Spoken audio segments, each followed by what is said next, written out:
la cordial bienvenida a esta segunda parte de charlas y actividades que desarrollará el investigador que se los presentaba ayer. Muchos ya lo conocen, le plantearon bastante preguntas y nosotros bastante felices aquí de poder exponer ese tema bastante interesante que son los biomateriales.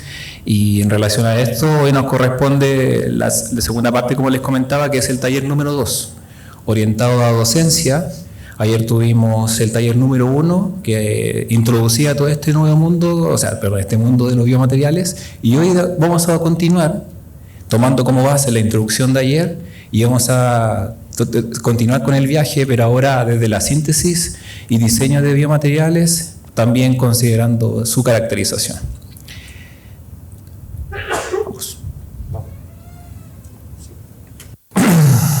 Bueno, buenas tardes a todos. Como bien ha dicho Andrés, vamos a continuar con los talleres.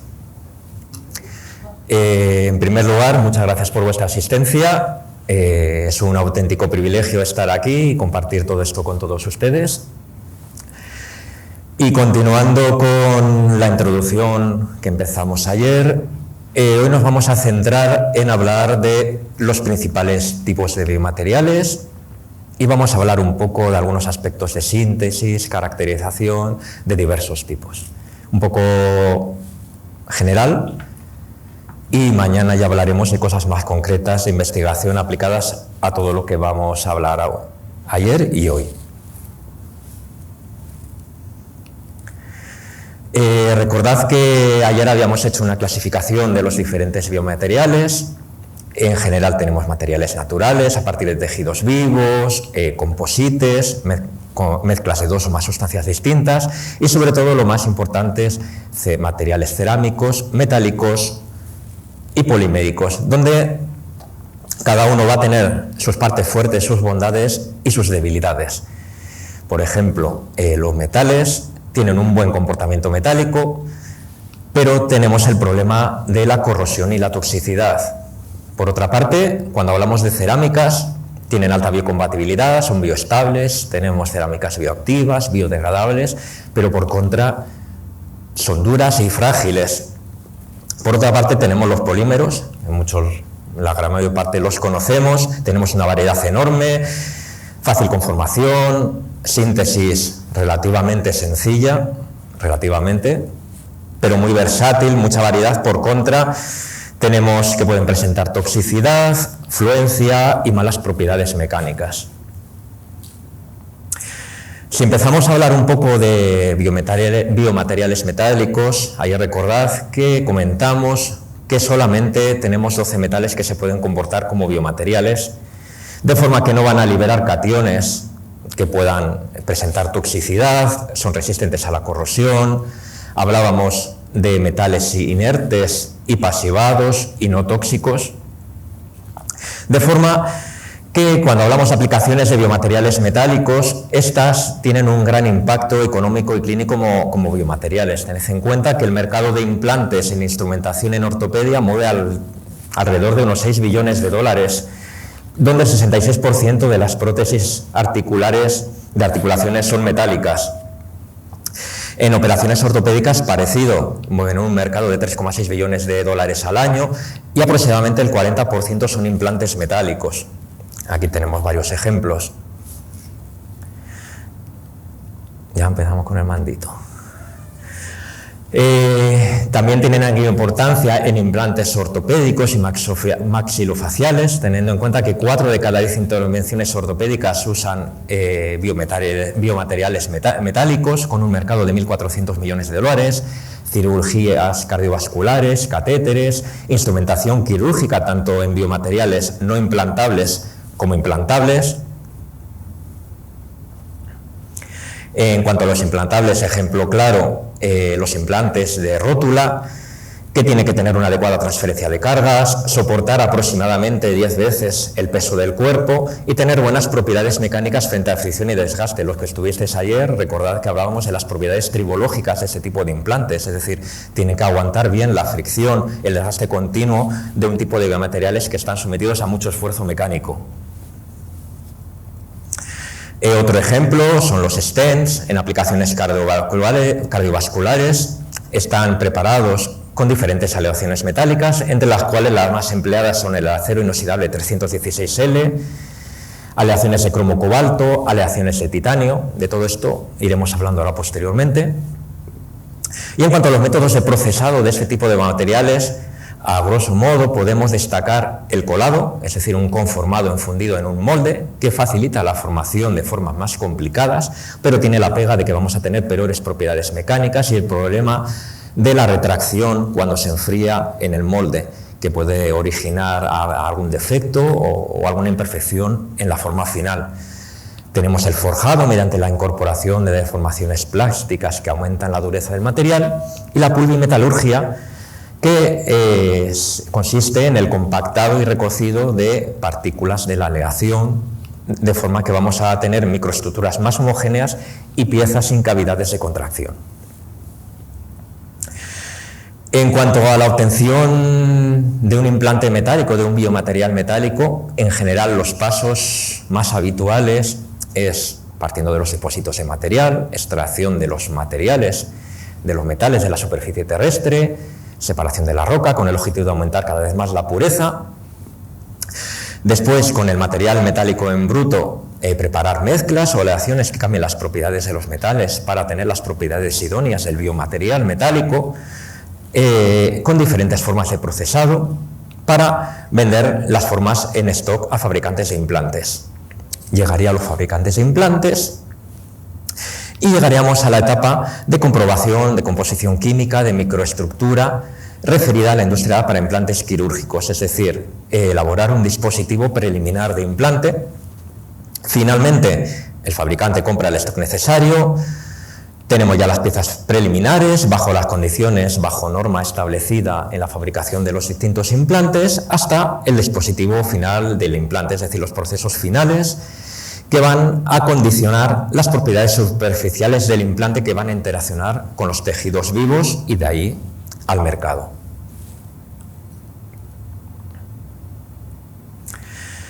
En cuanto a los requisitos de estos biomateriales metálicos, de estos implantes, tenemos tres requisitos principales: propiedades mecánicas en términos de límites elásticos, tracción máxima, resistencia a la fractura, a la fatiga y al desgaste, resistencia a la corrosión y biocompatibilidad. En cuanto a las propiedades mecánicas, estos implantes metálicos normalmente suelen necesitar una alta resistencia a la tracción y a la fatiga, es decir, hay que asegurarse que no se van a romper ante grandes cargas mecánicas que tengan que soportar. Es bastante versátil, controlar las propiedades en función de los diferentes métodos de procesado que hemos comentado, y luego, dependiendo de la aplicación final, podemos modular una baja reactividad en el cuerpo, por ejemplo, los stents que no sean reactivos, o todo lo contrario, en implantes ortopédicos, donde necesitamos una reactividad en el cuerpo, una mejor integración de implante con el hueso o el tejido adyacente. En cuanto a la resistencia a la corrosión, es otro tema que comentamos ayer. Es muy importante el problema en la implantación de metales, la corrosión, debido a que esta corrosión, en primer lugar, va a degradar la integridad estructural del implante, y por otra parte pueden producirse iones metálicos que van a afectar de manera tóxica a fluidos y tejidos, y por ende a su biocompatibilidad. Con lo cual, estos efectos de la corrosión pueden verse reflejados en efectos metabólicos, es decir, estos iones metálicos pueden alterar los sistemas enzimáticos de determinados tipos celulares, bacteriológicos. Un cuerpo extraño puede favorecer la aparición de infección, la colonización bacteriana, al establecerse una competición entre estas y las células del huésped. Un efecto inmunológico, pueden modificar cadenas proteicas hasta transformarlas en antígenos que sean capaces de desarrollar una respuesta inmunitaria frente a ese implante, y eso es un problema bastante importante. E incluso oncogénicos, ya que se pueden desencadenar la formación de osteosarcomas. Por otra parte, es muy importante su biocompatibilidad, es decir, que los productos de degradación del implante no sean tóxicos, no haya reacciones desfavorables en el resto del cuerpo y, por supuesto, no impidan el normal crecimiento del hueso en función de la aplicación. Con lo cual, las propiedades que un biomaterial metálico ideal tiene que cumplir para sustituir tejidos duros debieran ser en condiciones ideales, con un modelo elástico que sea lo más parecido al del hueso, entre 10 y 40 gigapascales, una elevada resistencia a la corrosión y al desgaste, una buena biocompatibilidad con un óptimo grado de osteointegración y además una adecuada resistencia para soportar cargas cíclicas. En cuanto a los distintos tipos de aleaciones para aplicaciones biomédicas, podemos destacar las aleaciones de hierro, cobalto y titanio, y luego titanio comercialmente puro y aleaciones de titanio con vanadio y aluminio. De forma que la introducción de aleantes en estas aleaciones va a contribuir a disminuir los procesos de corrosión y de desgaste de estos biomateriales y, por tanto, aumentar sus propiedades mecánicas.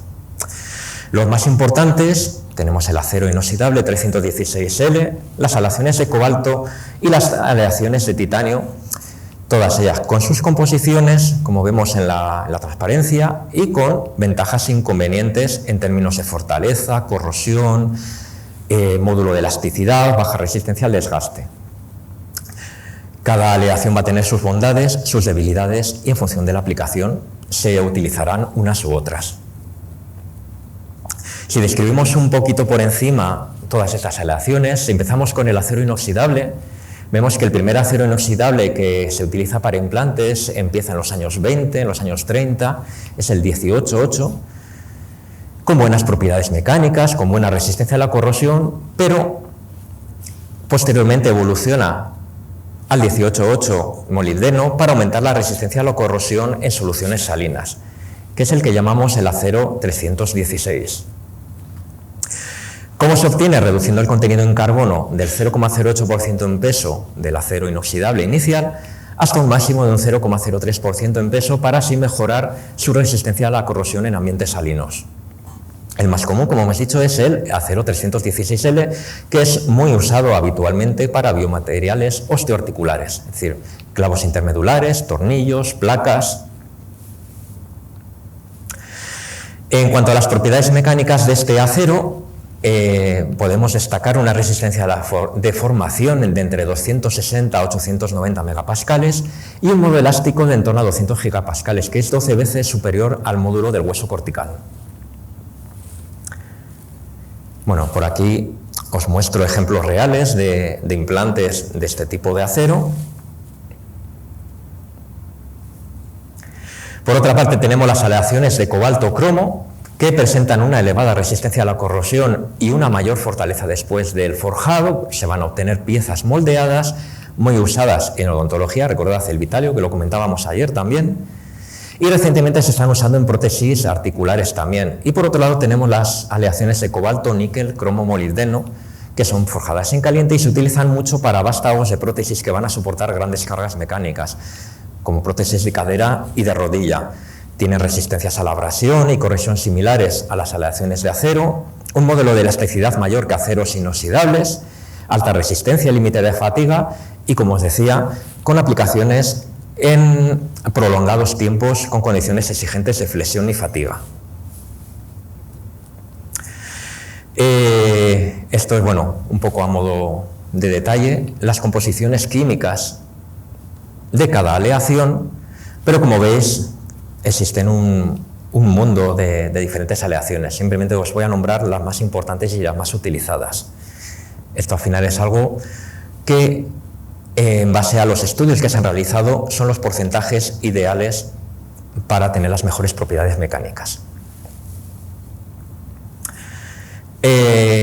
Finalmente tenemos las aleaciones de titanio, que actualmente son las más utilizadas en aplicaciones biomédicas. Tienen unas propiedades mecánicas excelentes, muy buena biocompatibilidad, muy buena resistencia a la corrosión y propiedades variables mediante el tratamiento térmico al que se les someta. Aunque la única pega que tiene que presenta una baja resistencia al desgaste. Las más comunes en implantes son titanios puros de grado 4 o las aleaciones de titanio con aluminio y vanadio.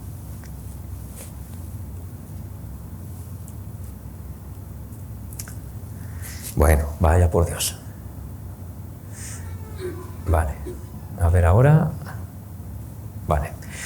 En cuanto a su estructura, el titanio es un material holotrópico, es decir, con la adición de elementos aleantes vamos a poder modificar sus propiedades. La alotropía es una propiedad que tienen determinadas sustancias de poseer diferentes estructuras atómicas o estructuras atómicas diferentes. De forma que al adicionar elementos aleantes en el titanio vamos a estabilizar la fase alfa por parte del aluminio y el vanadio va a estabilizar la fase beta. ¿Esto en qué se va a traducir? Para que nos entendamos, en que el módulo elástico va a ser la mitad que el acero inoxidable, con una resistencia al desgaste menores, pero una elevada resistencia a la corrosión, recordad, debido a las capas de pasivado. En cuanto a la evolución actual de los biomateriales metálicos, en cuanto a aplicaciones permanentes, se están buscando el desarrollo de nuevas aleaciones, intentar incrementar todavía más la resistencia al desgaste e incluso funcionalizaciones de las superficies. En cuanto a las aplicaciones temporales, se está estudiando las aleaciones con un 55% de níquel, el nitinol, aleaciones sin níquel y sobre todo esto es súper importante y que se está empezando a estudiar bastante, el uso de magnesio y sus aleaciones para determinadas aplicaciones puede ser muy importante porque el magnesio se va a disolver con el tiempo, lo que puede evitar tener que recurrir a posteriores cirugías. Con lo cual, si es capaz de reabsorberse después de cumplir su labor, evitamos abrir al paciente de nuevo. Bueno. A ver. En cuanto a otros metales que se utilizan, el tántalo, que es muy biocompatible, aunque su uso está limitado a suturas en cirugía plástica, y luego tenemos platino, oro y plata, que resisten muy bien la corrosión, pero las propiedades mecánicas son muy pobres y sus propiedades eléctricas pues, van a ser aprovechadas para aplicación en fabricación de electrodos, conexiones para marcapasos. Bueno, después de hablar estos pequeños flecos de biomateriales metálicos, vamos a pasar a hablar de biocerámicas.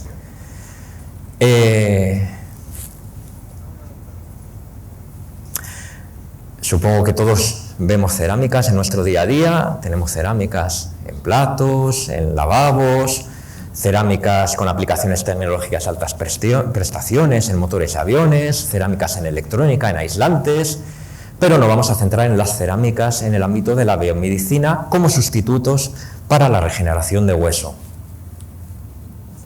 En general, ¿cómo se fabrica un material cerámico? Pasamos por una etapa de producción del material, una molienda de materiales o una síntesis química, ya sea reacciones de precipitación, sol-gel, hidrólisis. Pasamos por otra etapa de conformado, es decir, un acondicionamiento con aglutinantes, aditivos, etcétera, y una compactación y conformado para finalmente un tratamiento térmico a altas temperaturas para el secado y la eliminación de aditivos y la sinterización para obtener un sistema cerámico denso y coherente. Cuando hablamos de materiales cerámicos, podemos definirlo como materiales constituidos por compuestos inorgánicos no metálicos que están consolidados en estado sólido mediante tratamientos térmicos a altas temperaturas. Cuando hablamos de cerámicas en biomedicina, tienen que presentar una alta biocompatibilidad y cumplir o tener algunos de los requisitos que ponemos aquí. Biomimetismo, es decir, con una estructura y composición lo más similar posible al hueso natural. Biofuncionalidad, es decir, el dispositivo va a cumplir con los requisitos físicos y mecánicos en el ámbito fisiológico. La bioactividad, es decir, el dispositivo va a permitir la generación de hueso nuevo en los tejidos circundantes mediante una buena osteoinducción y una buena osteointegración. Y también puede presentar bioreabsorción, es decir, el dispositivo con el tiempo se va a eliminar del entorno biológico mediante la actividad celular y su solubilidad en suelos fisiológicos para dar lugar a la formación en este caso, del hueso. En cuanto a las aplicaciones biomédicas de las biocerámicas, son cerámicas que se usan para el desarrollo de biomateriales para reparar o reemplazar tejidos duros, en concreto hueso, debido a la similitud de las cerámicas en composición y estructura al componente mineral óseo. Aquí quería hacer un pequeño inciso. Realmente hay mucha investigación detrás de biocerámicas, sobre todo para combatir la osteoporosis, una enfermedad que se caracteriza por la pérdida progresiva de masa ósea. ¿Y eso qué implica? un aumento de riesgo de fracturas y por ende un mayor gasto hospitalario, un mayor gasto de cirugías, de implantes y de malestar para el paciente.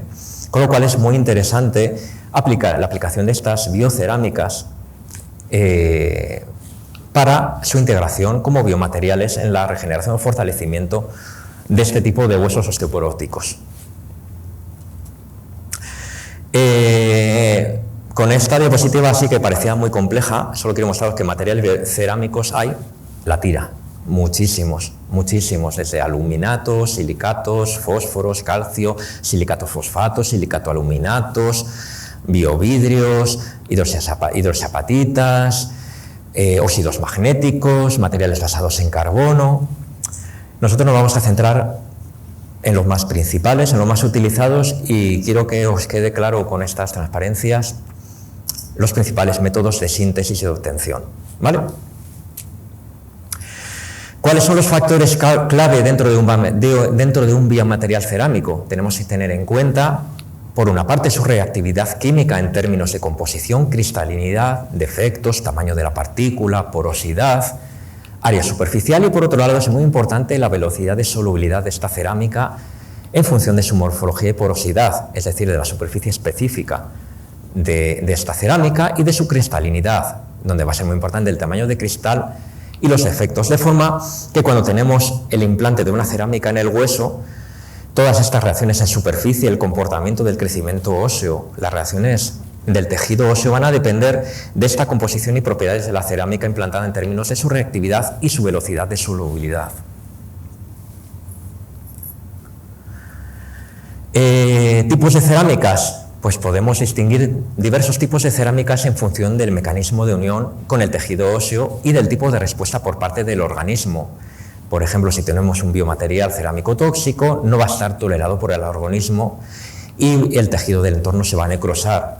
Por otra parte, si tenemos biocerámicas no tóxicas, es decir, toleradas por el organismo, vamos a tener cerámicas biológicamente inactivas, es decir, inertes, de forma que se va a formar tejido fibroso de anchura variable en la zona del implante, biológicamente activas, es decir, cerámicas bioactivas que van a favorecer la unión entre material y tejido, y cerámicas reabsorbibles, es decir, que se disuelven de forma que el tejido va a acabar reemplazando al biomaterial.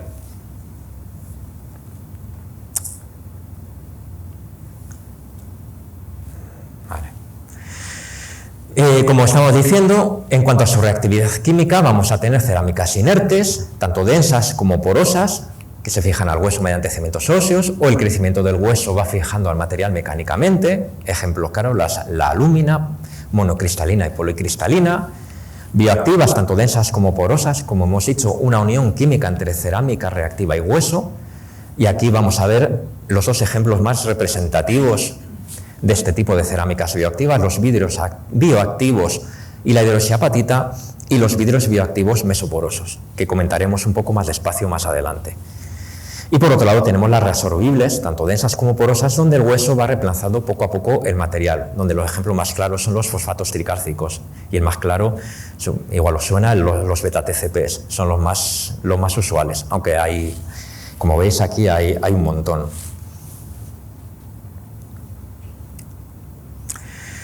En cuanto a las biocerámicas, podemos distinguir tres grandes generaciones de biocerámicas. La primera generación, sobre los años 60, biocerámicas inertes, donde uno de los exponentes más claros es la alúmina.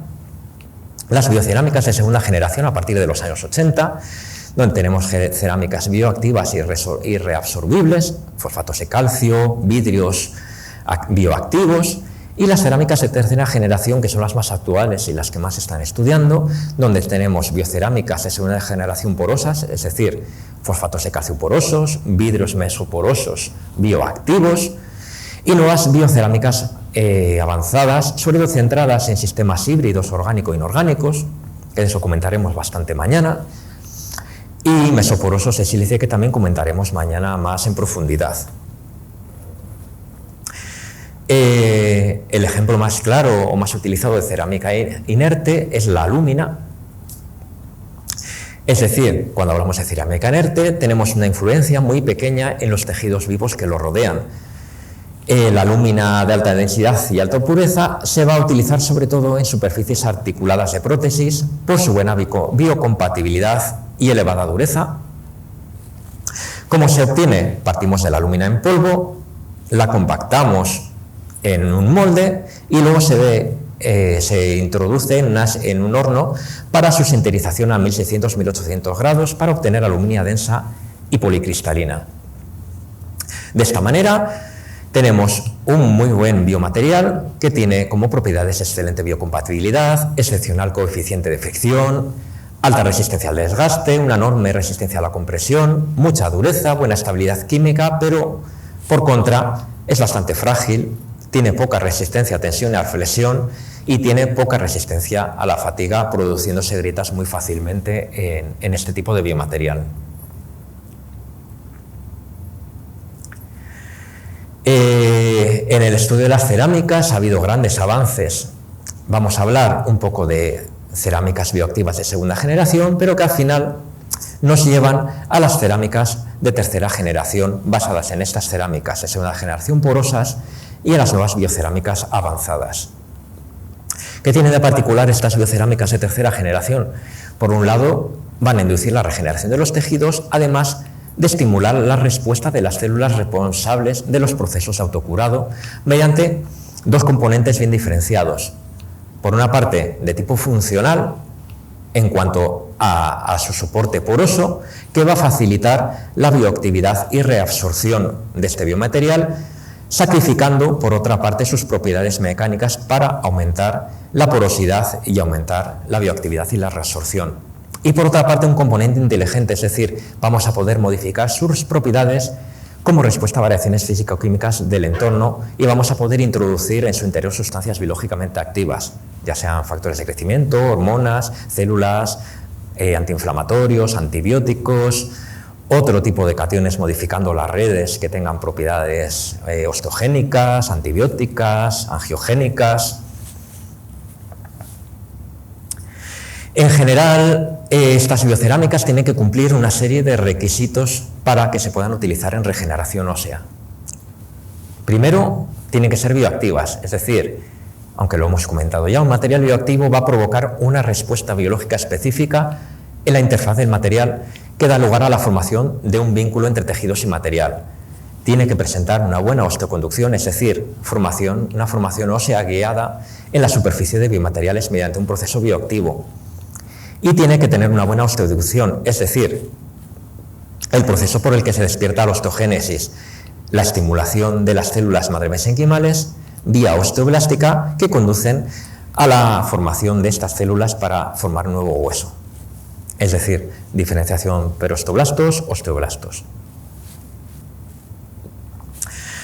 Eso me ha parecido muy interesante, aunque creo que ayer comenté algo, cómo podemos evaluar la bioactividad de un biomaterial cerámico. El método más utilizado para evaluar bioactividades de materiales cerámicos es utilizar un medio corporal, un fluido corporal simulado que llamamos SBF. SBF es un conjunto de una serie de sales, de iones que van a simular la presencia del fluido del plasma sanguíneo. ¿Qué ocurre? Que tenemos que simular las condiciones reales del implante. ¿Cómo lo vamos a hacer? Aquí pongo un ejemplo concreto de una pastilla sólida de un vidrio bioactivo. Normalmente se introduce en esta mezcla, en este fluido corporal, con estas concentraciones milimolares de las diferentes sales correspondientes de cationes y ániones. Muy importante, pH 7,4, tiene que ser un pH muy controlado porque si no, no funciona. Con lo cual, vamos a analizar de este fluido corporal, de este SBF, su pH, contenido en calcio, silicio y fósforo, y luego, muy importante, vamos a caracterizar la superficie de ese vidrio bioactivo con diferentes técnicas que vamos a ver a continuación. Si hablamos de bioactividad y hablamos de simular el fluido corporal, ¿qué pasará con esta cerámica? Se va a inducir, si el material es bioactivo, la generación de una capa de hidroxiapatita o carbohidroxiapatita similar a la que hay en el hueso. ¿Cómo podemos ver? Primero con difracción de rayos X, técnica de caracterización por excelencia para ver estructuras cristalinas. ¿Qué esperaremos ver? con el tiempo de inmersión en el SF, la aparición de los picos correspondientes en el difractograma característicos de los planos cristalinos de una hidroxiapatita. Recordad que cuando hacemos difracción de rayos X lo que estamos viendo son los distintos planos separados con una distancia interplanar que cumplen la ley de Bragg. Recordad, lambda igual a D por D por el seno de 2D por el seno de teta. De forma que cada pico que veamos aquí siempre se va a corresponder con una distancia interplanar de unos planos cristalinos de la estructura cristalina, con unos índices de Miller que van a ser la huella dactilar de esa estructura cristalina, y eso lo vamos a poder ver perfectamente con difracción de rayos X. A la vez podemos caracterizarlo por infrarrojo, esperaremos ver la aparición de bandas relativas a fosfatos, carbonatos, características de la formación de hidroxiapatita.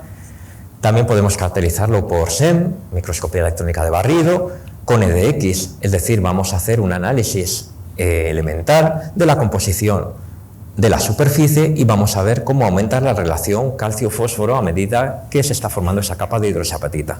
Recordad que en una hidroxiapatita la relación calcio-fósforo es 1,67. También podemos caracterizarlo por TEN, por difracción de electrones, cuyas características son similares a la difracción de rayos X. Veis estos circulitos, las distancias entre los diferentes círculos son características de cada elemento cristalino. Algún aspecto más de biocerámicas porosas. Vamos a hablar de porosidad en biocerámicas de hidroxiapatita. Se utilizan mucho para injertos óseos y reconstrucción mediante bloques porosos y granulados de hidroxiapatita, que tienen una serie de macroporos, de forma que se aumenta la superficie de contacto y, por ende, vamos a mejorar la fijación mecánica y el comportamiento bioactivo de este biomaterial.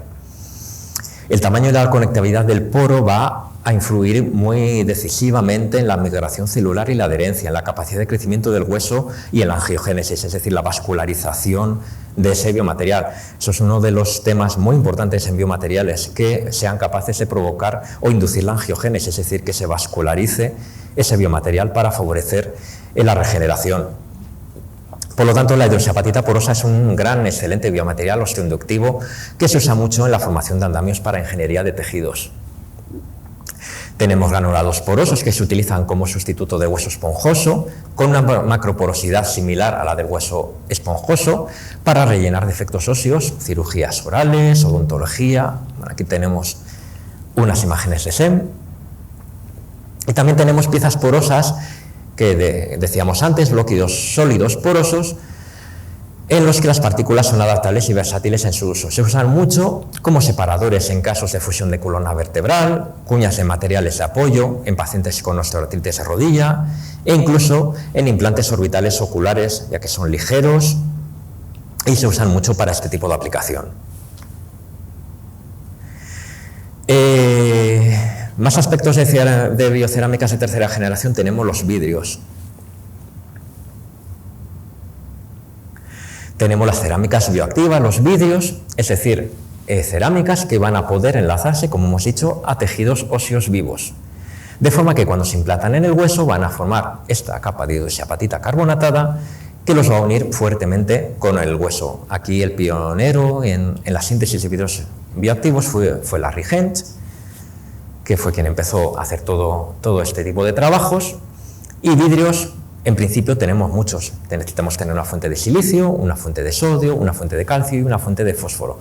Y tenemos múltiples composiciones que van a ser válidas o no si nos fijamos en los diagramas de bioactividad que se han realizado. En función de las diferentes composiciones de fuentes de silicio, de calcio y de sodio, vamos a tener diferentes vidrios. Es decir, depende de la región en la que estemos, vamos a tener vidrios bioactivos que se unirán al hueso en 30 días, composiciones de vidrios bioinertes que no se van a unir al hueso, cerámicas bioreabsorbibles o materiales que directamente pues, no forman vidrio porque tienen un bajo contenido de silicio y no van a poder formar la red de silicio. Cuando hablamos de síntesis de vidrios activos tenemos dos métodos principales. El melting method, es decir, método por fusión, y el método Sol-Gel, que es uno de los más utilizados. En el método por melting simplemente hacemos una mezcla de los diferentes elementos que van a formar nuestro vidrio activo, solo sometemos a un proceso de cerámico de 1400 grados durante 3 horas para obtener un líquido, lo vamos a quenchear en agua para obtener un polvo o en un molde para obtener una pieza. Y luego lo vamos a someter a un annealing de 600 grados durante 3 horas para obtener nuestro vidrio. Pero el método más importante o el más utilizado a nivel de laboratorio es el sol gel, es decir, un método que implica la formación de un gel y que podemos tener varias morfologías. Lo importante es que es versátil, es barato y se hace a bajas temperaturas. Además, podemos tener un control bastante bueno de la composición química del producto final. ¿En qué se basa? 3 grandes pasos. Primero, vamos a partir de una fuente de silicio. Normalmente se utiliza el tetraetil ortosilicato o TEOS, como normalmente lo veréis. Y primero hay que hidrolizarlo. ¿Cómo se hidroliza? En agua, pero claro, por sí solo en agua no es suficiente, necesitamos un catalizador. El catalizador más habitual son disoluciones de ácido nítrico 2 molar. Muy poquita cantidad, bueno, hay que hacer una serie de cálculos, y manteniendo el pH por debajo de 2,5. Aunque al final no es algo tan crítico, si se baja un poquito más el pH o sube un poquito más, la única diferencia va a ser la velocidad de formación del gel en el vidrio activo. Va a ser o un poco más rápido o un poco más lento, pero en principio no habría demasiadas diferencias a priori. Cuando se hidroliza la fuente de silicio, el trietil ortosilicato, el tetraortosilicato, se forman ácidos silícicos y etanol.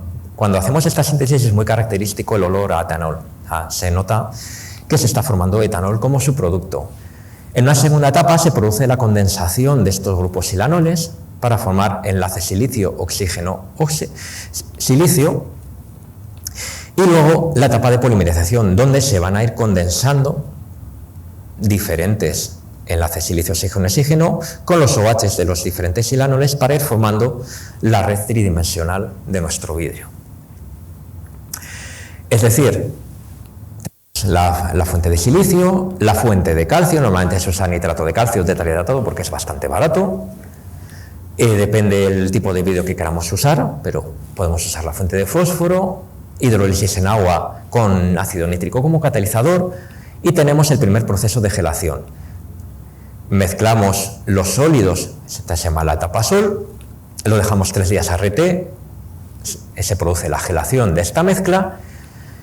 Después de estos 3 días los sometemos a un envejecimiento, 70 grados durante 3 días, luego un secado 150 grados 3 días y finalmente la estabilización y la formación del gel seco tras un tratamiento a 700 grados durante 3 horas.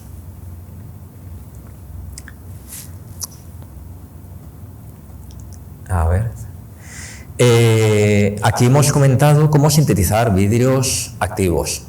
Esto es una pequeña puntualización de síntesis de vidrios activos mesoporosos, es decir, otra de las vertientes de estas biocerámicas de tercera generación es obtener vidrios mesoporosos activos con mesoporo. ¿Qué vamos a necesitar? Vamos a necesitar tener un agente, un surfactante que forme una micela cuando estamos en el umbral de su concentración micelar crítica, de forma que cuando estamos generando la red tridimensional con las condensaciones de los grupos silanoles, van a condensar alrededor de estas micelas, y de esta forma vamos a ser capaces de generar un vidrio activo con un mesoporo controlado. ¿Vale? En general, el método para obtenerlo es similar al que hemos visto para los vidrios activos, lo único que tenemos que introducir un surfactante, un director, para generar esa mesoporosidad, que en este caso se suele utilizar un Pluronic. Luego, el proceso es el mismo, lo único que en la etapa final tened en cuenta que la red tridimensional de silicio ha ido creciendo alrededor de esas micelas. Ese surfactante lo tenemos que eliminar para dejar los mesoporos libres, con lo cual lo someteremos a una calcinación, seguido de una trituración y un tamizado para obtener tamaños de partículas inferiores a 40 micras. ¿De qué nos va a servir tener estos mesoporos? Aparte de tener una buena bioactividad, poder aprovechar estos mesoporos para cargar en su interior todo tipo de compuestos de interés, ya sean antiinflamatorios, todo tipo de antibióticos, que luego podemos compaginar introduciendo diferentes cationes metálicos de interés en la red tridimensional de los vidrios de silicio y tener sinergias entre comportamientos antibacterianos y cationes que favorecen la osteogénesis, etc. De todas formas, de esto veremos mañana ejemplos más claros y reales de investigación de nuestro grupo de trabajo. Aplicaciones de estos vidrios Sorgel, pues tiene varias aplicaciones en relleno dental, tratamiento de defectos óseos, reparación de defectos óseos, dosificación de medicamentos de interés, agente mineralizador en pastas de dientes. Y luego tenemos otras aplicaciones que están en desarrollo, como son también nanopartículas de vidrio, que se hacen similar al método Stover de síntesis de nanopartículas mesoporosas de sílice, creación de scaffolds híbridos, polímero, vidrio mesoporoso activo con determinadas propiedades, sistemas de liberación controlada de fármacos, tratamiento de cáncer utilizando sistemas de óxidos de hierro magnéticos.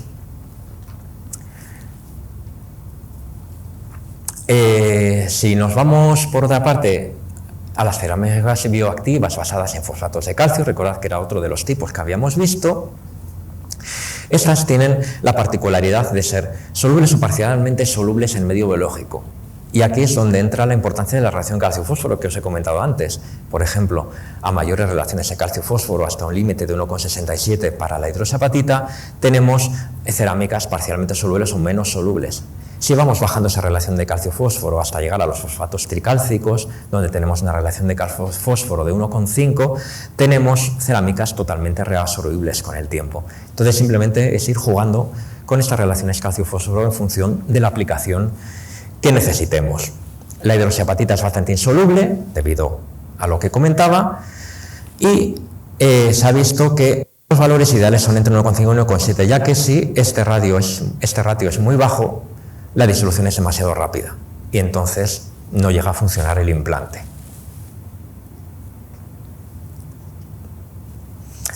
La cerámica bioactiva por excelencia es la hidroxiapatita, es decir, un fosfato tricálcico, que es el principal componente cristalino de la fase mineral del hueso.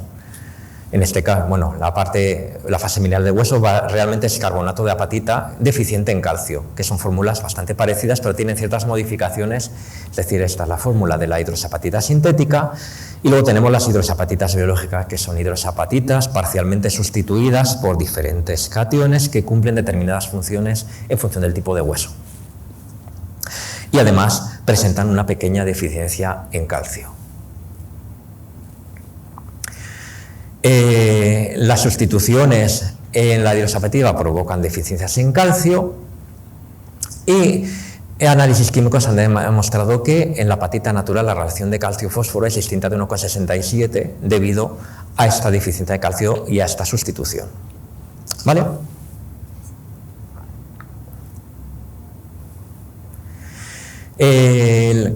Como cuando hablamos de síntesis de hidroxiapatita tenemos dos grandes vías. La ruta seca, es decir, compactación en moldeo y sinterización a 1600, 1800 grados, aunque son procesos industriales que requieren largos tiempos y grandes tratamientos de temperaturas, y aunque parezca lo contrario, son métodos bastante usuales de síntesis de este tipo de biocerámicas. Pero otra forma de síntesis muy utilizada es la síntesis de hidroxiapatitas mediante la ruta húmeda, es decir, métodos de precipitación controlada en medios básicos, de forma que podemos obtener tanto hidroxiapatitas similares a las cristalinas como deficientes en calcio. Y esas deficiencias de calcio las vamos a poder modificar a la carta en función de la relación calcio-fósforo que queramos tener, de forma que vamos a tener un material más reabsorbible y menos reabsorbible. Tened en cuenta que si tratamos térmicamente estas hidroxiapatitas eficientes en calcio mediante tratamientos cerámicos a 900 grados, vamos a tener mezclas bifásicas de carbonatos de calcio e hidroxiapatitas. Y esa proporción entre los dos fosfatos nos va a marcar la aplicación de ese biomaterial. La otra cerámica bioactiva que comentábamos es el fosfato tricálcico, el beta-TCP, con relación de calcio 1,5, y es un material completamente reabsorbible. Los factores que influyen en la resorción de fosfatos de calcio son la disolución físico-química, es decir, solubilidad del producto y pH, se va desintegrando en pequeñas partículas y diversos factores biológicos. Aquí vemos imágenes como tenemos un implante de beta-TCP, de fosfato tricálcico, cómo se va integrando y posteriormente con el tiempo se va a acabar reabsorbiendo a medida que se va sustituyendo el tejido óseo.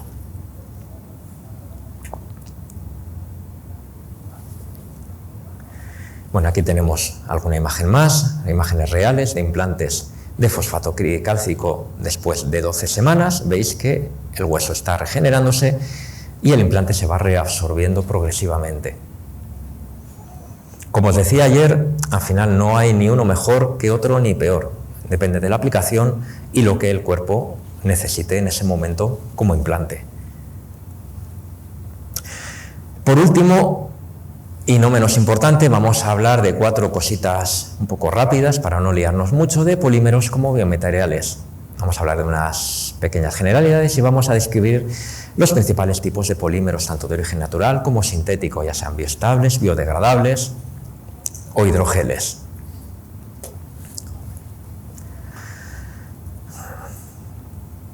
Tienen mucha importancia los polímeros como biomateriales debido a sus excelentes propiedades, desde el punto de vista de ortopedia, odontología, reemplazo de tejidos blandos y duros, dispositivos cardiovasculares, de forma que su estructura y características moleculares van a estar íntimamente ligadas con sus propiedades físico-químicas.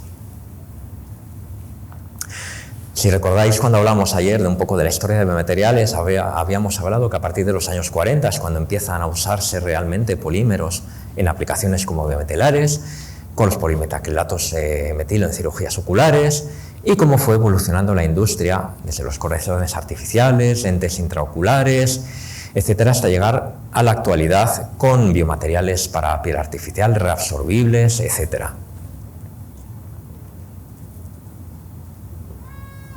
Bueno. Respecto a los campos de la medicina que más utilizan biomateriales poliméricos, tenemos muy amplios usos, desde oftalmología, con lentes de contacto, implantes, cardiovascular, válvulas, injertos vasculares, marcapasos, reconstrucciones estéticas, prótesis de mama, dientes, en ortopedia, catéteres, oxigenadores. Veis que los polímeros son muy versátiles y se utilizan en multitud de campos dentro de la medicina. Y tenemos 2 grandes grupos, los polímeros naturales, tanto de origen vegetal o animal, que hablábamos ayer del colágeno y tuvimos una pequeña charla sobre ello, y tenemos polímeros sintéticos tanto hidrofóbicos, es decir, poliolefinas en general, siliconas, PET, teflón, polimetacloto de metilo, ligeramente polares, el PVC, poliácido láctico poliglicólico, el nylon, polímeros que absorben agua, es decir, forman hidrogeles, el poliema es el ejemplo más típico y más característico, polímeros solubles a agua, el PEG es otro polímero súper usado en biomedicina,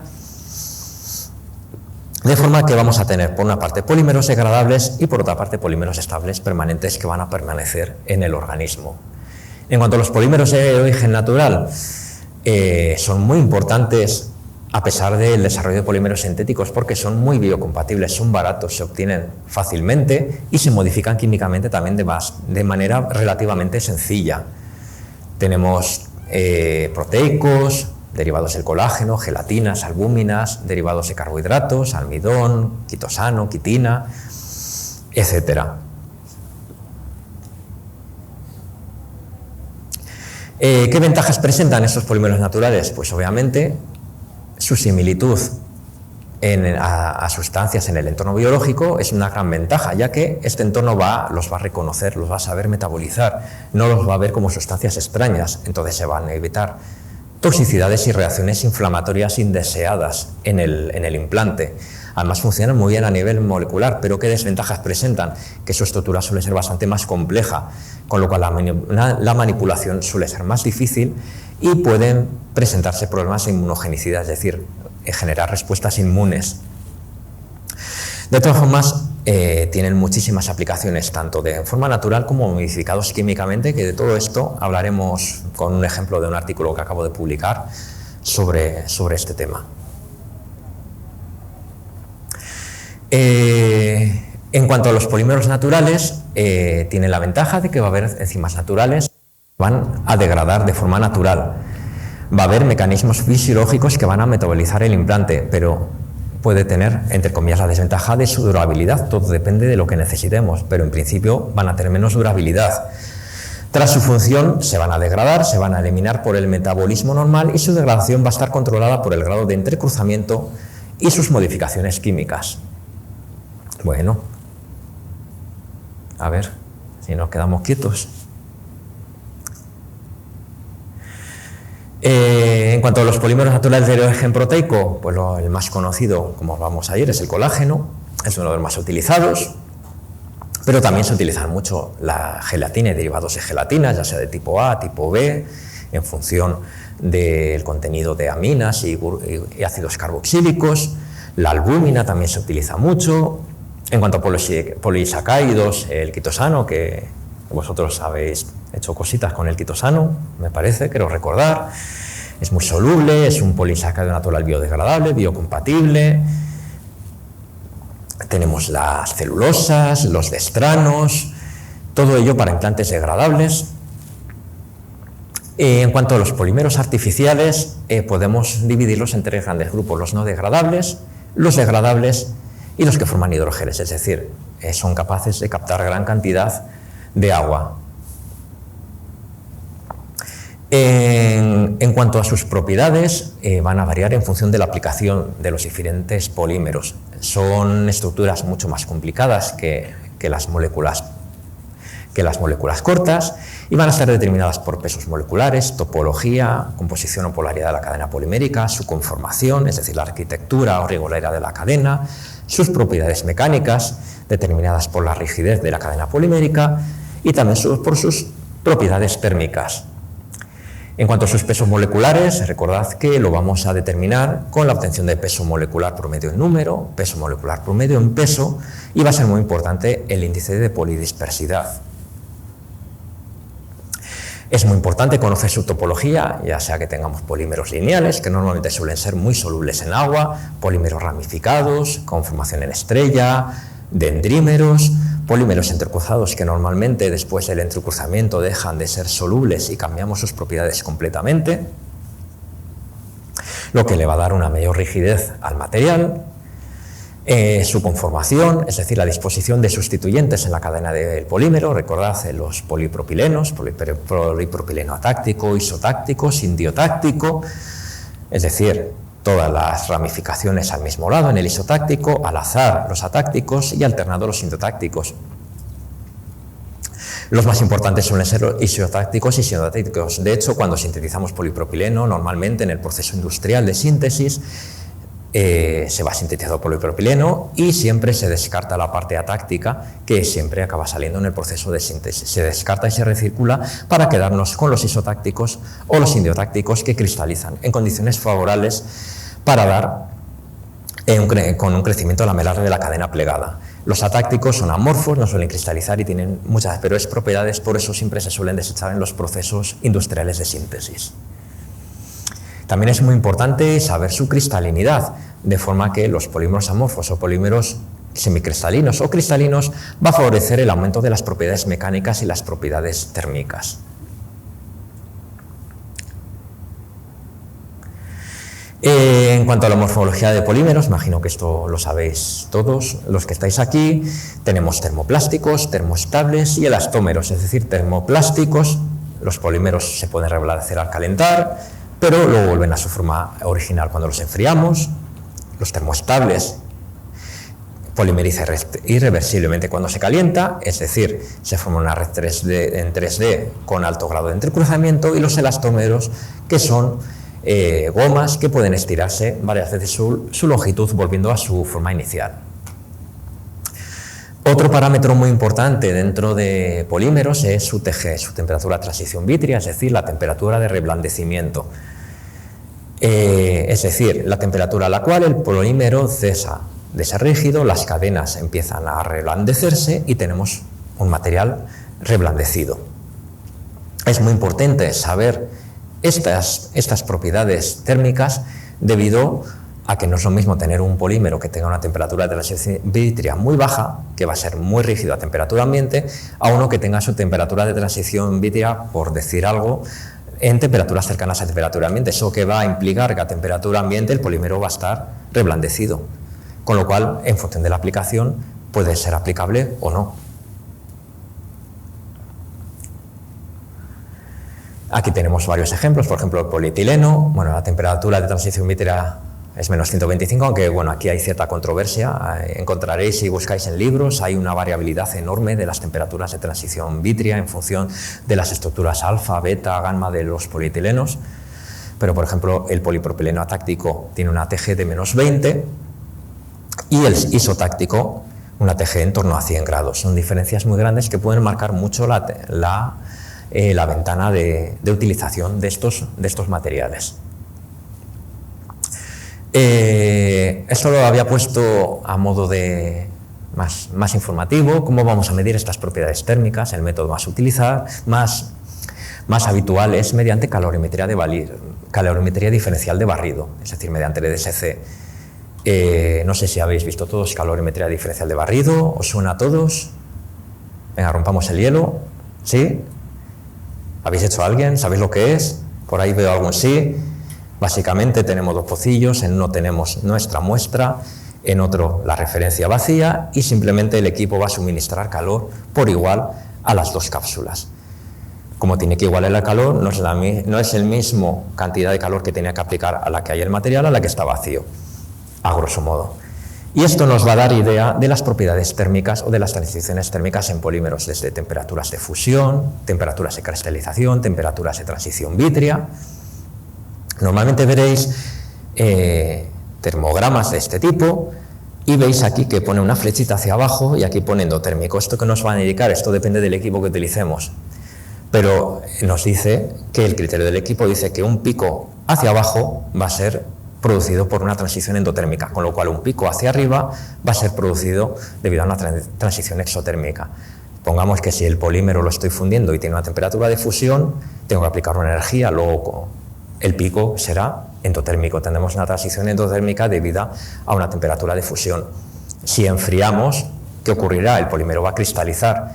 Es un proceso exotérmico, libera energía. Tendremos un pico hacia arriba que nos marcará la temperatura de cristalización. Y depende del equipo y de las condiciones, podremos ser capaces de ver la TG, que se suele traducir con un pequeño escalón donde tendremos que obtener la temperatura de transición vítrea. En cuanto a... ¿Cómo vamos ahora? En cuanto a los distintos tipos de polimerización, así muy rápidamente tenemos la polimerización por adición. Normalmente utilizamos monómeros biquinílicos, monómeros acrílicos, es un tipo de polimerización muy versátil, donde normalmente vamos a hacer polimerizaciones radicales, tanto fotoiniciadas como termoiniciadas. Tenemos las polimerizaciones por condensación, donde se produce la condensación entre dos moléculas, liberándose una molécula pequeña, ejemplo muy claro, la formación de poliamidas. Y luego tenemos otros tipos de polimerizaciones que son relativamente más nuevas, que en su momento fue el boom de investigación, hacer polímeros por ATRP, por RAF, es decir, hacer polimerización en bloque, con bloques controlados de diferentes polímeros de interés. Y luego tenemos también muchos tipos, por ejemplo, las polimerizaciones por apertura de anillo también son muy importantes, por ejemplo, a la hora de sintetizar policaprolactonas o policarbonatos, poliácidos lácticos.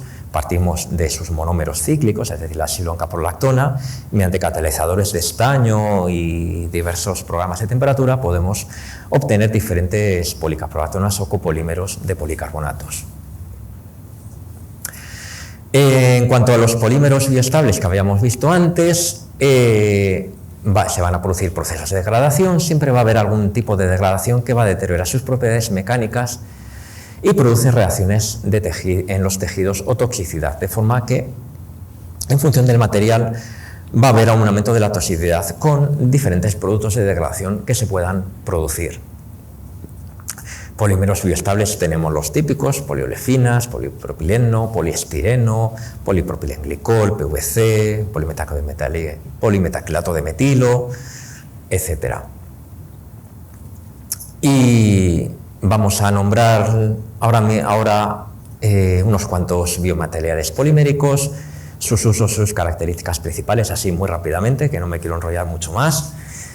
Tenemos el polimetacrilato de metilo, un polímero lineal, hidrofóbico, transparente, muy rígido, duro, bioestable.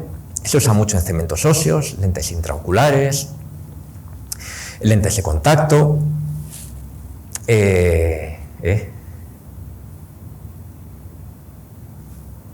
Bueno, a ver si nos encontramos. El 2,7-metilmetacrilato, el poliema, es un polímero muy utilizado debido a su alto carácter hidrofílico.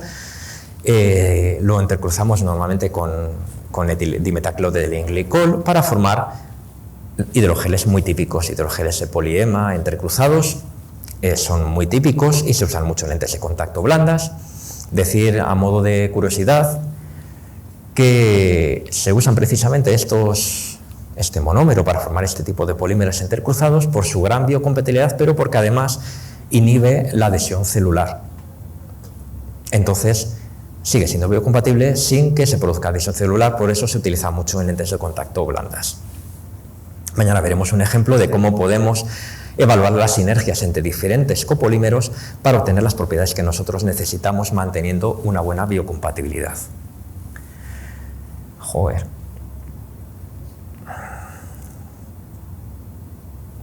Tenemos la poliacrilamida, hidrogel producido mediante intercruzamiento, que nos permite generar poros de tamaño de las moléculas. Se utiliza sobre todo en geles de electroforesis, el polícido acrílico, que normalmente se va a curar con fotoniciador.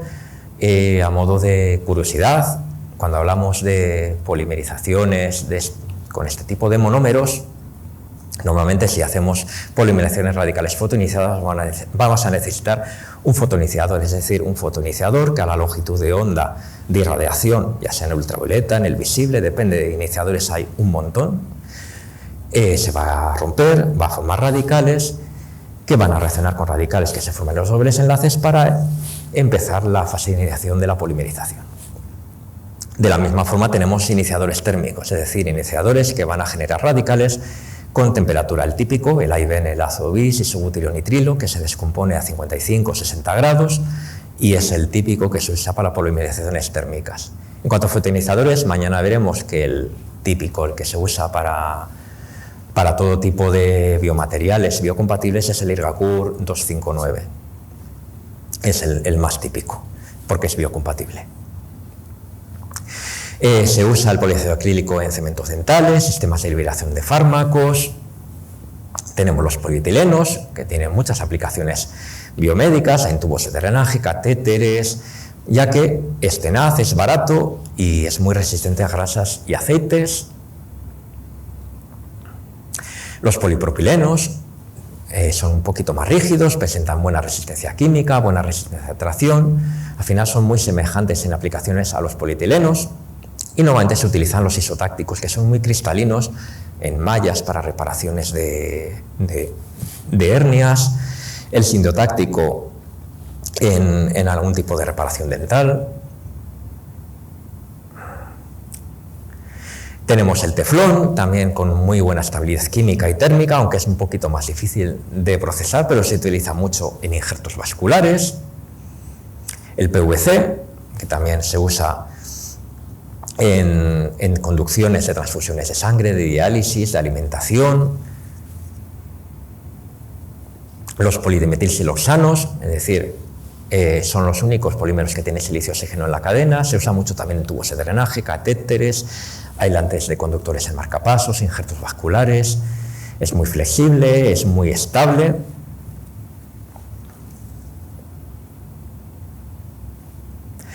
Los policarbonatos, que son muy tenaces, tienen una elevada resistencia a impacto, por eso se usan en lentes de gafas, gafas de seguridad, en oxigenadores, en máquinas bypass. Los nylon, es decir, creados sobre todo la empresa por excelencia de poliamidas, DuPont, para suturas quirúrgicas.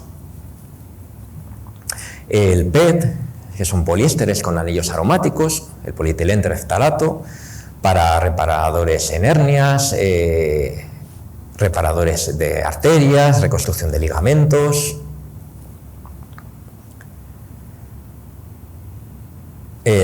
Bueno, pasamos al PEG directamente. El PEG, que es uno de los más utilizados, que se utiliza en tecnologías de administración de fármacos, que tengan baja solubilidad, mejoran la estabilidad y el tiempo de circulación de nanopartículas para sistemas de administración de fármacos. Es muy común, por ejemplo, modificar nanopartículas mesoporosas de sílice con superficies pegiladas, que van a aumentar muchísimo la biocompatibilidad, el desplazamiento por los medios biológicos.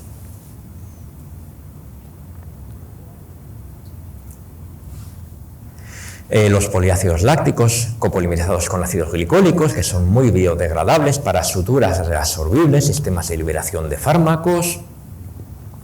Y ya para finalizar, los polímeros biodegradables más utilizados son el poliácido láctico, la PCl, copolímeros, el PHB, polianhídridos, de forma que podemos utilizarlos como implantes degradables, como soportes temporales, barreras temporales, como dispositivos multifuncionales y de elevación de fármacos. Tenemos poliésteres alifáticos biodegradables, sintéticos, semisintéticos y naturales. El más común es la policaprolactona, los semisintéticos el poliácido láctico, el poliácido glicólico, y los naturales seguramente son el PHB, que normalmente lo podemos aislar. Hay bacterias concretas que son capaces de producir en su metabolismo polihidroxibutirato, que se extrae y es un polímero natural muy utilizado. Y bueno, pues nos hemos saltado las dos últimas. No te preocupes.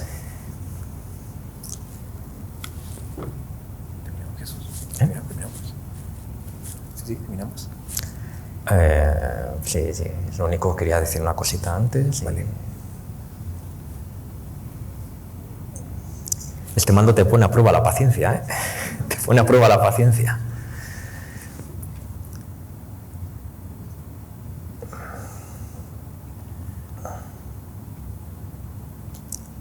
Una más, un poco más, otro más, otro más. Bueno, el ácido glitólico, policaprolactona, se usa mucho como dispositivos anticonceptivos, en grapas degradables. Y bueno, que no me voy a enrollar más con todos estos conceptos. Mañana vamos a ver ejemplos reales de investigación donde vamos a tocar diferentes campos que he hecho un poco de incidencia aquí, es decir, materiales cerámicos, vidrios bioactivos mesoporosos, nanopartículas mesoporosas de sílice, síntesis de polímeros, copolímeros con aplicaciones biológicas en regeneración ósea. Entonces, hablaremos de unos cuantos ejemplos de todo eso mañana. Muchas gracias por su atención y solo una cosilla más. Como entre ayer y hoy y mañana yo he puesto mucha información aquí en las diapositivas. Solo he contado ciertas cosas. Si alguien tuviera interés en tener este material, yo estaré encantado. Me escribís quien quiera por correo y yo encantado se lo paso en PDF por si a alguien le interesa. Simplemente eso. Por si ha quedado alguna cosa coja, oye, yo no tengo problema. Estaré encantado de echar una mano a quien necesite algo, ¿vale? Así que muchísimas gracias por su atención. Espero no haberme enrollado mucho. Bueno, sí, un poco bastante. Así que muchas gracias. Gracias, Jesús.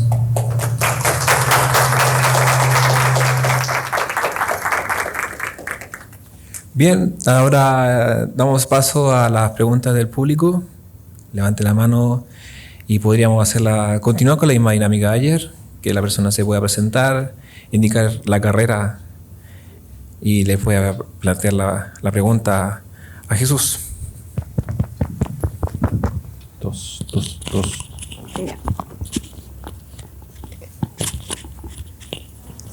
Sí. Hola. Sí.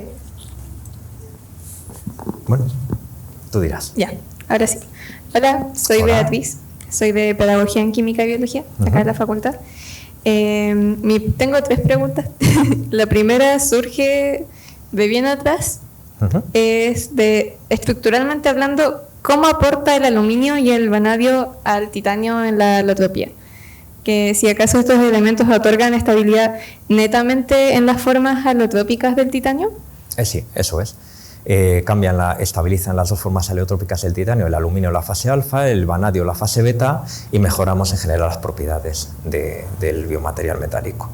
Todo al final va en función de la aplicación final. O sea, son tan buenas el titanio puro, que se usa un montón, como las aleaciones con aluminio vanadio. Pero simplemente sí. Pero un poco más químicamente hablando en cuanto a estructura. Bueno, a ver, estamos introduciendo una aleación que va a alterar las estructuras de red de los átomos a nivel atómico. Entonces siempre vamos a tener una disposición. Esto es similar, por ejemplo, cuando los vidrios mesoporosos introducimos cationes metálicos. A priori lo estamos metiendo en la red, pero eso que implica que estamos alterando distancias de enlace debido a la introducción de algo más grande en la estructura del interior. Ya. La otra es de la biocompatibilidad de los polímeros naturales. Se planteó como que era una ventaja casi sí o sí, pero una de las excepciones en este caso sería la inmunogenicidad. ¿Y por qué? Puede llegar a producir una respuesta autoinmune del organismo en casos puntuales. La verdad es que no sabría explicarte exactamente qué casos, porque no soy médico. Lo podemos conversar después. ¿Sí? Sí, se puede conversar después. Igual es un tema bien amplio eso de la inmunidad. La inmunología es súper amplia, en verdad. Pero es verdad que tiene muchas ventajas, porque son muy biocompatibles, son muy parecidos con el sistema natural, pero tienen bastantes desventajas. Sobre todo una de las principales ventajas es cuando hablamos en términos de degradación, de velocidad de degradación. Se degradan muy rápido, con lo cual hay muchas veces que esa velocidad implica que no se puede utilizar. Y un ejemplo muy claro lo voy a contar mañana. Si usamos gelatina de cerdo como biomaterial, es muy endeble, tiene muy buenas propiedades de biocompatibilidad porque es muy bueno, es muy biocompatible, se integra muy bien en el organismo, pero ¿qué ocurre? Que se degrada muy rápido. No tiene propiedades mecánicas, con lo cual su aplicación real es bastante limitada. Hay que modificarlo, entrecruzarlo, etc. ¿Es más probable que se genere una respuesta inmune desfavorable con una proteína grande o con una proteína pequeña? ¿O en verdad es incierto? Pues buena pregunta. Yo creo que con una proteína grande. Yo creo, personalmente. Ya, la última pregunta tiene que ver con el bisfenol A. ¿Cuál es la interacción que hay ahí y por qué es perjudicial? Pues el bisfenol es muy perjudicial porque puede producir alteraciones en el organismo bastante serias. De hecho, hay muchos trabajos de estudios de liberación de bisfenol A en juguetes para niños y de hecho ya creo que ya casi no se utiliza o está casi prohibido utilizar ese tipo de estabilizantes porque sobre todo puede llegar a ocasionar problemas cancerígenos bastante serios. O sea, el BPA es como un estabilizador dentro de la interacción. Se usaba mucho en todo tipo de juguetes de plástico, estos de en chinos. El plástico en general, sí. Las botellas de agua, todo lo... Y eso podía acabar migrando al agua, etcétera, etcétera. Ya, esas eran mis preguntas. Muy bien, pues muchas gracias. Muchas gracias. ¿Alguna otra pregunta del público? Bueno, añadir también lo que estaban conversando, que una de las desventajas con el... ¿Me escuchan o no? Sí. De las desventajas con lo de los biopolímeros es que como vienen de sistemas vivos y, por ejemplo, los polisacáridos, como son azúcares, pueden ser utilizados por bacterias y al final hay un reclutamiento de bacterias y se degrada el material y al final resulta un contraproducente utilizarlo. Entonces también es un desafío.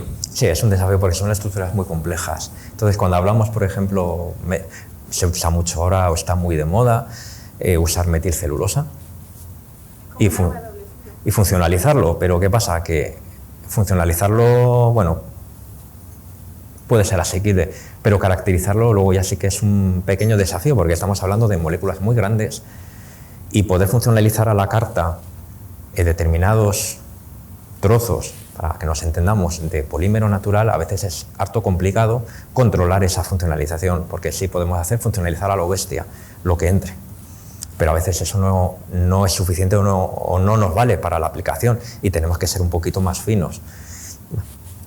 tiene sus matices. Claro, Pero pero- como digo siempre, no hay ni pero- materiales buenos, ni peores, ni malos. Depende la aplicación que necesitemos y lo que queramos hacer. Claro, pero no todo es malo. Sabemos que una de las importancias de esto es que son sistemas inocuos. Entonces, el organismo hemos visto que lo acepta bien, así que anda bien. ¿Alguna otra pregunta? ¿Sí? O sea, yo igual, no sé si se escucha. Hola, yo soy... Muy buenas. Soy de la carrera de obstetricia y apareció una fotografía de un recién nacido, se podría decir, con un vivero. Pero no caché cómo... O sea, no entendí mucho cómo... ¿por qué el vivero como que decía como peligro? Que como pasó súper rápido no entendí mucho, pero tenía que ver con el bisfenol. Sí. ¿O no? A ver, puede haber migraciones de diferentes estabilizantes y en un recién nacido y en productos que va a utilizar en recién nacido hay que tener muchísimo más cuidado porque su sistema inmune no está formado y puede ser bastante peligroso entrar en contacto con determinados productos químicos que puedan ocasionar una reacción alérgica o una reacción contra el producente de su organismo, básicamente. Gracias. Muchas gracias. ¿Alguna pregunta? Por acá. Hola, soy Joaquín de la carrera de Ingeniería Civil Biomédica. Un placer. Un placer. Sobre las prótesis y los implantes para poder restablecer la función, por ejemplo, del ligamento. No tengo muy claro qué tipo de biomateriales podríamos utilizar para poder reemplazarlo. Por ejemplo, con el tema de los ligamentos, entiendo que tiene propiedades viscoelásticas que son bastante difíciles de crear con polímeros. Bueno, es difícil, pero se hace. Por ejemplo, hay diferentes sistemas de distintos copolímeros basados en polímeros naturales, con polímeros acrílicos, etcétera, que están diseñados para regeneración de tejidos blandos, de cartílago, por ejemplo. Como bien dice usted, es uno de los grandes desafíos en la actualidad en biomateriales, porque la regeneración ósea de hueso cortical, hueso trabecular, está bastante avanzado, aunque siempre hay mucha investigación, pero en cuanto a cartílago, hueso blando o tejido blando, es un desafío porque tiene que tener unas propiedades mecánicas adecuadas. No nos vale un implante metálico, no nos vale un material rígido, tiene que ser un material que tenga cierto nivel de elasticidad y que sea capaz de regenerar el tejido. Entonces es un desafío, se está haciendo bastante y va más orientado a la síntesis de copolímeros a la carta con distintas propiedades mecánicas que mantengan esa biocompatibilidad y una angiogénesis o una inducción de la regeneración de ese tejido. Claro, pero entonces va más enfocada actualmente en la regeneración de estos tejidos, no solamente... Sí. De hecho, es muy importante en este campo de cartílago, por una parte, distintos copolímeros de síntesis. Por ejemplo, se usan mucho las gelatinas metaquiladas, que hablaré mañana de ellas, porque son capaces de inducir la diferenciación celular. Y también materiales híbridos órgano-inorgánicos, aprovechando propiedades que puedas introducir en diferentes cationes en cerámicas, con sistemas poliméricos que sigan manteniendo una cierta estabilidad.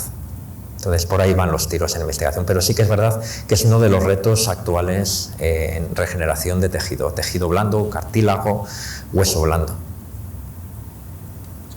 Muchas gracias. ¿Preguntas?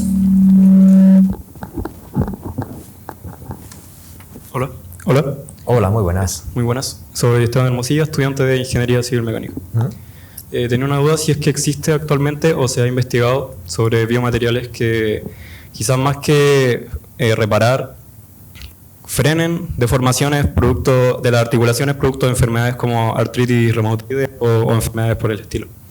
Hombre, alguna cosa hay hecha. En ese sentido, donde más investigación se está introduciendo es lo que os había comentado puntualmente de osteoporosis. Hay una investigación muy fuerte en síntesis de materiales híbridos o cerámicas que sean capaces de frenar ya no de curar, porque no se va a curar, pero sí de frenar los efectos de la pérdida de masa ósea, o sea, de densidad ósea en los huesos. Entonces ahí sí que hay bastante investigación y por ese lado sí que hay ciertas cosas, pero sobre todo está orientado esa investigación a cerámicas bioactivas donde introducimos como modificadores de red diferentes cationes que van a favorecer procesos angiogénicos, osteogénicos, osteoconductores y van a ser capaces de frenar esos procesos degenerativos en huesos y por ende en articulaciones, sí. Pero está en fase de investigación. Está en fase de investigación, sí. Claro. Sí. Ya es. Muchas gracias. Nada. ¿Preguntas? Sí, me permito un poco hacer publicidad, Jesús, discúlpame. Bueno, acá en la facultad también estamos trabajando con biovidrios. Por acá, si Tomás se puede presentar. Yo creo que muy famoso Tomás. Bueno, sí, en referente a los biovidrios también, no solamente se utilizan en sistemas de tejidos duros, sino que también en tejidos blandos. Hemos estado desarrollando apósitos para la liberación de, justamente desde los biovidrios, iones terapéuticos que estén involucrados en la cascada de cicatrización de tejidos blandos. Y parece que... Gracias. Sí, así que no solamente por ahí. Y Jesús, tengo una pregunta. Sí. Me presento, profesor de acá. ¿Qué tal? Mencionaste que la relevancia, la importancia de controlar la morfología de los biovidrios es referente a si es obtener un material muy cristalino o amorfo y de la importancia de controlar esto. ¿Cuál es la importancia y cómo se traduce esto finalmente en la aplicación?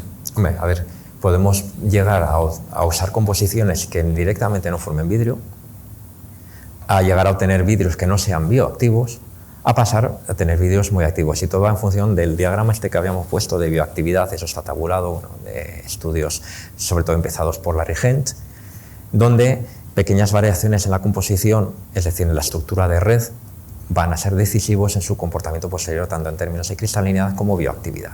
Entonces eso está bastante tabulado y, por ejemplo, creo que el límite de contenido de silicio está en un 45% por debajo, ya no se forma vidrio, no hay formación de red. Lo ideal, los más comunes son los 70-30, 70 silicio, 30 calcio, 85-15, también son habituales. Pero está bastante tabulado. Simplemente es mirar bien el diagrama de la actividad y afinar las composiciones en función de lo que tú necesites hacer. Muchas gracias, Jesús. Muy bien. Entonces damos finalizado por hoy la segunda actividad del taller. Mañana se nos viene la sesión estelar, ¿cierto? Sí, sí, vienen. Va a ser muy interesante, yo os animo. Como siempre. Vamos a ver ejemplos reales de investigación de mi grupo, tanto trabajos míos como de mis compañeros, cosas que hemos colaborado juntos. Ahí son especialistas, por una parte en sistemas híbridos, polímero, vidrio mesoporoso activo, dosificación de fármacos, tratamientos de osteoregeneración. Por otra parte, somos especialistas en síntesis y funcionalización de nanopartículas mesoporosas de sílice. Eso abre un mundo bastante inmenso. De hecho, cuando hablamos de nanopartículas mesoporosas o nanosistemas, seguro que os viene a la cabeza las vacunas de ARN mensajero. Hay muchos sistemas de vacunas que están basados en parte en nanosistemas que van a vehiculizar determinados componentes, y por otra parte en síntesis de polímeros a la carta con propiedades biológicas. Pero bueno, mañana será otro capítulo. Lo que destaco es que mañana podamos tener una mejor comprensión de los temas que expondrás gracias a los talleres que nos presentaste ayer y hoy. Prometo que será más liviano que hoy. Palabra. Bueno, entonces mañana nos reunimos 10 para las 10, que están cordialmente invitados. Y nuevamente agradezco a Jesús por la charla de hoy. Muchas gracias. Gracias a vosotros.